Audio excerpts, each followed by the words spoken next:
नमस्कार दोस्तों, स्वागत है हमारे चैनल आरटेक पर। और आज आपका एक बहुत ज्यादा क्वेश्चन आता है और अधिकतर कमेंट होता है मुझे कि मुझे 203 किलोमीटर में 600 Mbps का लिंक चाहिए या 5 किलोमीटर में 200 Mbps का चाहिए। तो उसी पर एक वीडियो रहेगा दोस्तों। दूसरी चीज, अगर आप जियो एयर फाइबर की बुकिंग करना चाहते हैं तो आप डिस्क्रिप्शन में आपका लिंक है, वहां से आप बुकिंग भी कर सकते हैं। ठीक है दोस्तों, तो चलते हैं वीडियो पर। तो सबसे पहले आपको समझना होगा कि एयर फाइबर जो कनेक्शन है ये कितने प्रकार के होते हैं। ठीक है दोस्तों, तब जाके आगे आपको क्लियर होगा। तो मैं बता दूं, एयर फाइबर के अगर मैं तरीके की बात करूं तो दो प्रकार से दिया जाता है। तो एक होता है पॉइंट टू पॉइंट और एक होता है पॉइंट टू मल्टी पॉइंट। ठीक है, तो दो प्रकार के कनेक्शन होते हैं। अब मैं बता दूं पॉइंट पॉइंट किसे कहते हैं, इसको मैं लिख भी दूं, पॉइंट टू पॉइंट। ये हो गया पॉइंट टू मल्टी पॉइंट। तो पॉइंट टू पॉइंट का मतलब आपका ये डिवाइस लगी हुई है, ठीक है दोस्तों, और 2 किलोमीटर 4 किलोमीटर 10 किलोमीटर में आपके दूसरी डिवाइस आपने लगाया, तो आपने यहां से उसको इंटरनेट भेजा और यहां से उसको रिसीव किया। तो जब दो डिवाइसों के बीच कम्युनिकेशन होता है तो उसको कहते हैं पॉइंट टू पॉइंट। ठीक दोस्तों, तो ये इधर को सिग्नल फेंकता है और ये यहां से रिसीव करता है, तो ये होता है पॉइंट टू पॉइंट। अगर हम मल्टी पॉइंट की बात करें तो इसमें आपको एक सेक्टर एंटीना लगता है। सेक्टर है कोई मल्टी पॉइंट हो, जो नहीं सेक्टर हो 360 भी हो सकता है। और यहां पर जब हम इसी एंटीने से कई सारे डिवाइसों को कनेक्ट करते हैं तो ये कहलाता है पॉइंट टू मल्टी पॉइंट। और ये पॉइंट टू पॉइंट और पॉइंट टू मल्टी पॉइंट, समझ गए दोस्तों। तो अब इनका प्रयोग कब करते हैं, जब आपको एक क्लाइंट कनेक्शन देना हो और आपको पता है कि इधर मेरे 10 कनेक्शन है, तब आप यहां पर point two multi point connection दीजिए। इसमें होता क्या है कि यहां पर आपने कोई बैंडविड्थ ले ली 100 MB, और यहां पर आपको किसी को 20 देना है, किसी को 30 देना है या किसी को 10 देना है। ऐसे करके आप इसी बैंडविड्थ को बांट सकते हैं, यानी कि इधर आपको एक डिवाइस लगेगी, इधर कई सारे। ये अधिकतर क्लाइंट कनेक्शन होते हैं, जैसे कि किसी घर में देना, ऑफिस में देना है।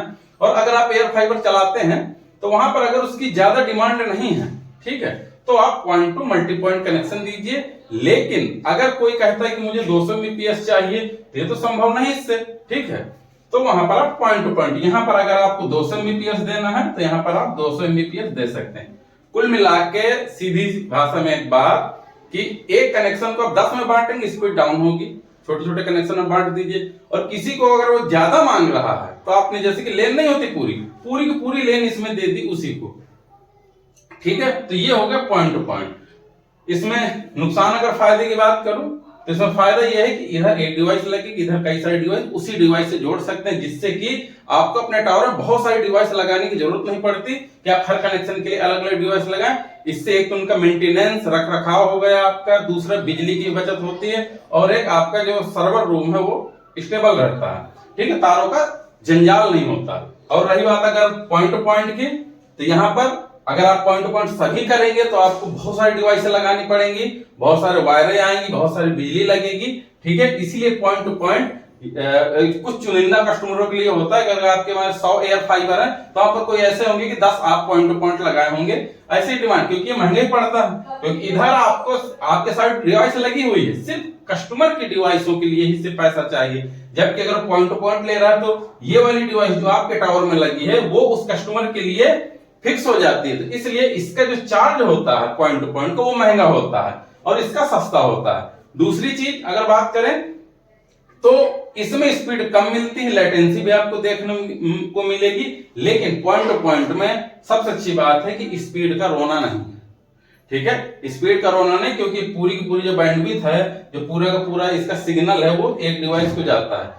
दूसरी चीज, ये जो आपका मल्टी पॉइंट लगाते हैं वो सेक्टर होता है 90 डिग्री, 120 डिग्री, 180 डिग्री, 360 डिग्री, कोई भी हो सकता है। जबकि ये जो आता है 15 डिग्री के एंगल लेके चलता है सीध में, तो इसमें सिग्नल फैलता कम, इसलिए ज्यादा दूर तक जाता है। मल्टी पॉइंट अगर आपका 6, 8 या 10 किलोमीटर तक जाएगा तो पॉइंट टू पॉइंट से आप 10, 20, 30, 40 और इससे भी बहुत बड़े बड़े आते हैं जो बहुत दूर किलोमीटर तक के आप सिग्नल वो कनेक्शन या लिंक कह लीजिए पॉइंट टू पॉइंट के जरिए आप दे सकते हैं।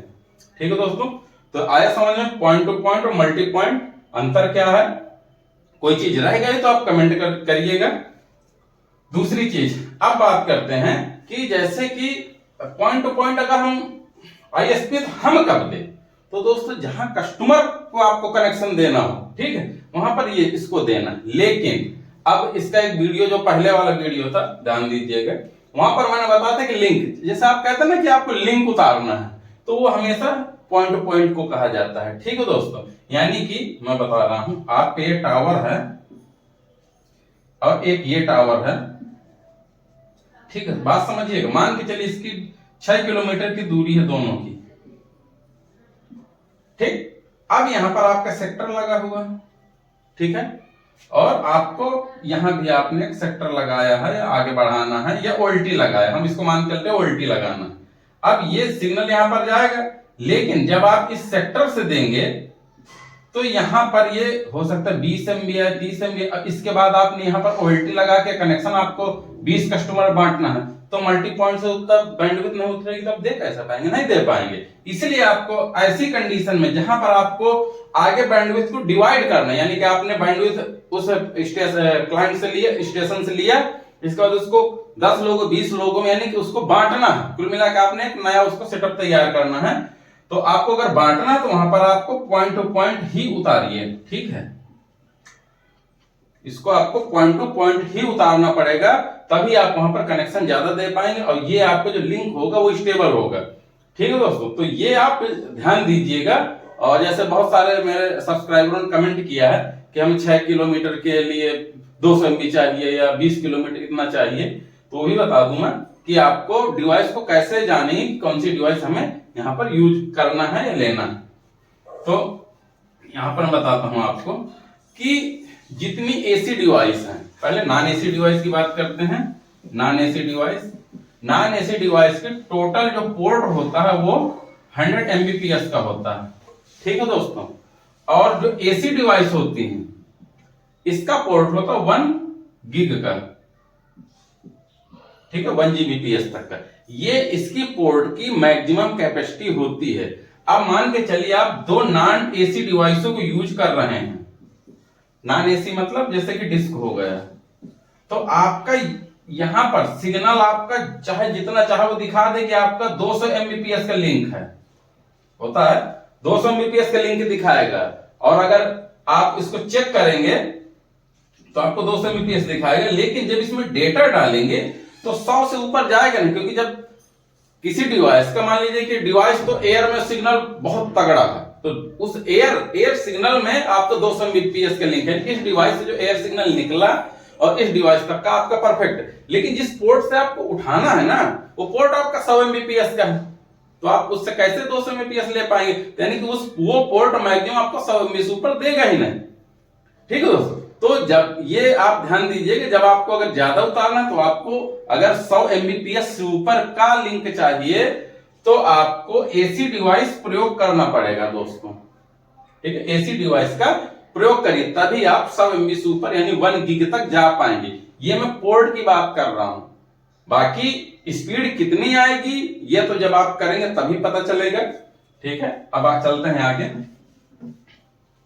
तो दोस्त समझ में आ गया होगा कि हमें एसी डिवाइस और नॉन एसी डिवाइस कब यूज करना है। नॉन एसी अगर 100 से नीचे कनेक्शन देना है तो हम यहाँ पर non AC device client side इस्तेमाल करेंगे, और अगर हमें पॉइंट टू पॉइंट या ज्यादा देना है तब हम एसी डिवाइस यूज करेंगे। अब एक दोस्तों, वैसे तो डिवाइस मार्केट में बहुत सारी डिवाइसें हैं और बहुत सारे यूजर जो हमारे हैं उनको मालूम भी है और नई नई आती रहती हैं, लेकिन मैं जिनको प्रयोग किया मैं उन्हीं के बारे में बताऊंगा आपको।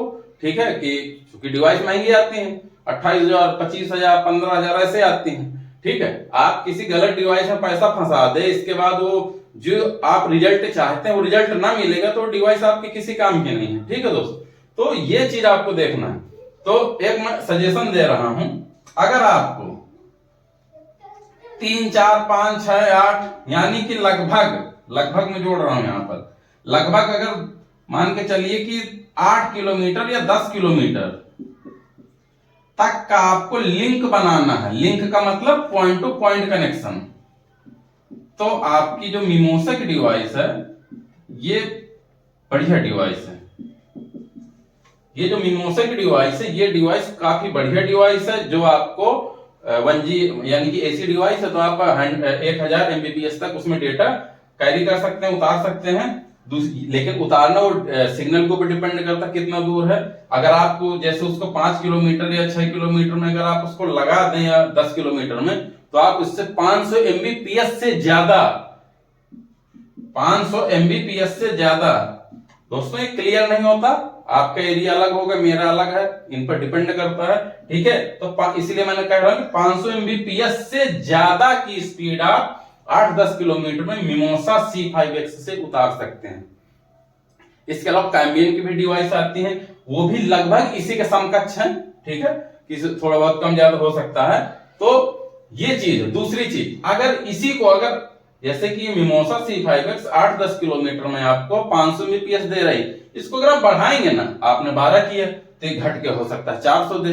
अब इसको आपने 16 किलोमीटर में आप इसको लगाया तो हो सकता है 200 MBPS दे। आपने उसको 20 किलोमीटर में लगाया तो हो सकता है 100 MBPS दे। और अगर आपने और कम में लगाया तो आपको 700, 800, 900 MBPS तक क्या ये आपको स्पीड उतार के देगी। इसीलिए करो, ये डिवाइस बहुत बेटर है, बहुत बेटर है। जितने लोगों ने प्रयोग किया है, अगर आप किए हैं तो आप कमेंट जरूर करिएगा, जिससे बाकी लोगों को पता चल सके। अगर इसके कुछ नुकसान है तो वो भी बताइएगा। दूसरी डिवाइस है कहती पावर बीम है UBNT का, वो भी काफी बढ़िया है। ठीक है, लेकिन उसमें कुछ प्रॉब्लम है, तो प्रॉब्लम तो नहीं बताऊंगा, लेकिन थोड़ा सा प्रॉब्लम है। और आप गेस करिए कौन सी समस्या है। मेरे पिछले वीडियो मैंने वो समस्या बताई थी, पावर बीम जो AC आती है उसमें क्या समस्या है, जो मुझे फेस हुई। हो सकता है आपको ना फेस हो, लेकिन वो कई सारे मेरे सब्सक्राइबरों से बात हुई तो उन्होंने बताया कि UBNT में ये समस्या आती है। ठीक है, तो एक चीज हो गई। इसके बाद एक चीज आपको और बता दूं कि इसको मैं हटा दूं, इसके बाद बात करते हैं। देखो दोस्तों, आपको करना क्या है कि आपको अगर ज्यादा बैंडविड्थ चाहिए और या दूरी ज्यादा, दो चीज, या तो आपको हाई बैंडविड्थ की रिक्वायरमेंट है, या तो डिस्टेंस ज्यादा है, तो आपको यहां पर यह गौर करना है कि AC डिवाइस होनी चाहिए और उसका अंटीना लेकिन 15 dB, 16 dB, 8 dB, 5, जैसे राउटर आपका 5 dB का आता है, और आप कहेंगे कि वो पकड़ नहीं रहा, कैसे पकड़ेगा? 200-250 मीटर में तो पकड़ेगा वो। अगर उसका एंटीना बढ़ा देंगे उसी राउटर के घर वाले, तो ज्यादा दूर तक सिग्नल जाएगा और खींच भी लेगा। ठीक है, तो आपको जब ये चाहिए AC डिवाइस चाहिए, क्योंकि बैंडविड्थ 100 से ऊपर लेना है। दूसरी चीज, यहां पर आपका जो एंटीना होता है, देखा होगा जैसे छोटा अगर डिवाइस है तो उसमें 15 dB का एंटीना होगा। अगर आप उसी को कहते हैं कि नहीं मुझे 23 dB चाहिए, डिस्क उससे बड़ी होती है। आप कहते हैं 25 dB चाहिए, LHG। आप कहते नहीं और बड़ी चाहिए, 27 dB, LHG XL।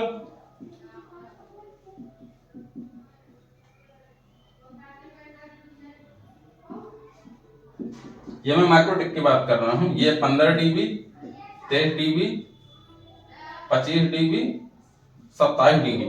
ठीक है दोस्तों, तो अब जितना आप ज्यादा ये DBI बढ़ाएंगे,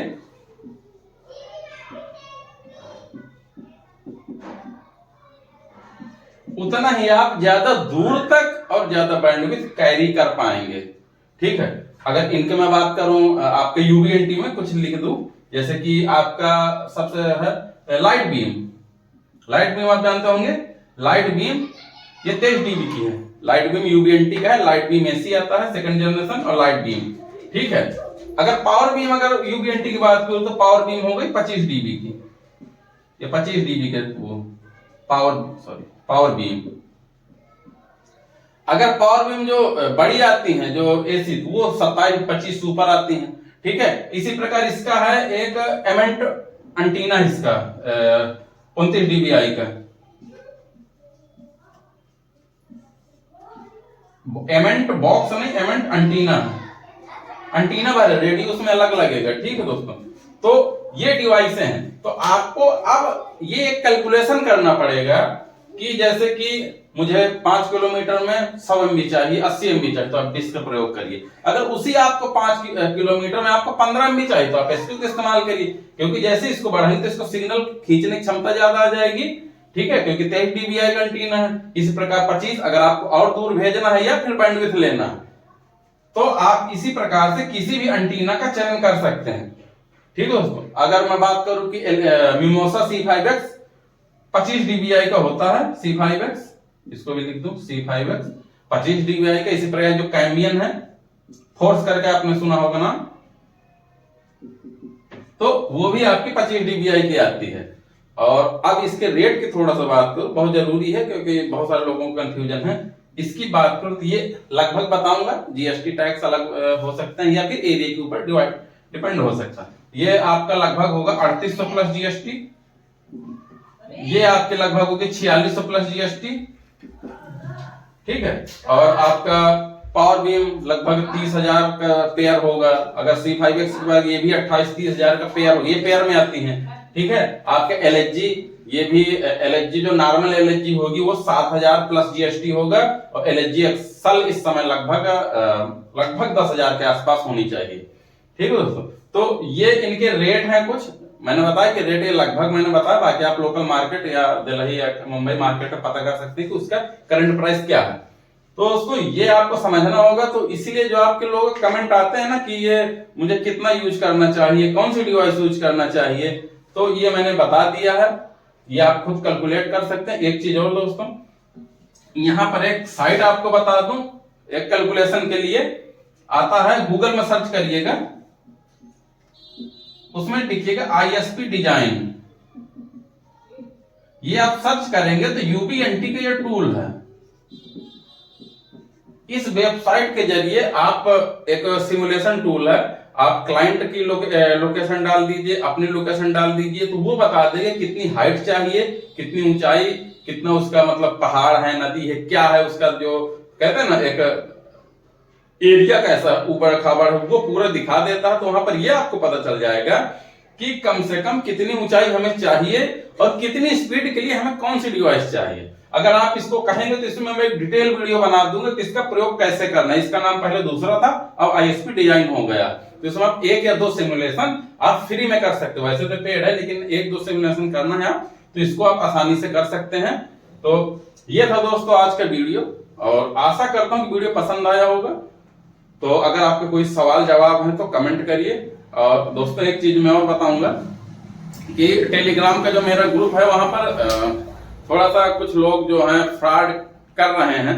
तो मेरी सभी से एक रिक्वेस्ट है कि ऐसे लफड़ों में ना पड़े, क्योंकि जो मैंने ग्रुप बनाया है वो आप लोगों के लिए बनाया है कि देखिए आपकी स्टेट का कोई सवाल है, हमारा है, तो आपस में एक BLE की जो कम्युनिटी है वो आपस में जुड़ी हुई है, तो आपस में चैट हो जाती है, ठीक है, इसलिए मैंने उसको बनाया हुआ है। लेकिन कुछ लोग वहां पर अपना प्रोडक्ट सेल ये मान के चलिए और उनका पैसा ले लिया, भेजा नहीं है। तो मेरा यही है कि अगर ऐसा कुछ होता है तो उसके लिए आप ये खुद से विचार करिए, दिमाग लगाइए, ऐसे किसी को पैसे मत भेजिए। और वैसे भी मैंने उस ग्रुप पर अगर ऐसा होता है तो मैं उसको बंद कर दूंगा, क्योंकि मुझे नहीं अच्छा लगता कि ऐसा कोई मेरे सब्सक्राइबरों के साथ करे।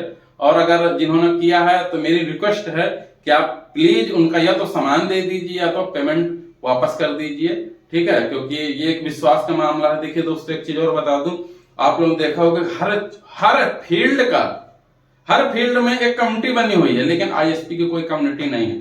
तो मैं इसीलिए टेलीग्राम ग्रुप बनाया था कि कम से कम आपस में हमारी एक ISP की तो कम्युनिटी बने, ठीक है। हर का संगठन बना हुआ है, लेकिन हमारा कोई संगठन नहीं है। क्या प्लान है, हम पिटते रहते हैं, बड़े ऑपरेटर्स मार खाते रहते हैं, क्या समस्याएं हैं, तो इसीलिए बनाया था दोस्तों। और देखिए किसी का फ्रॉड हो गया तो अच्छी बात नहीं है दोस्तों, इस पर भी गौर करिएगा।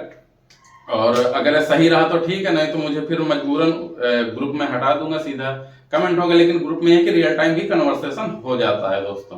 तो आशा करता हूं, चलिए आज के वीडियो समाप्ति पर, नमस्कार, जय हिंद।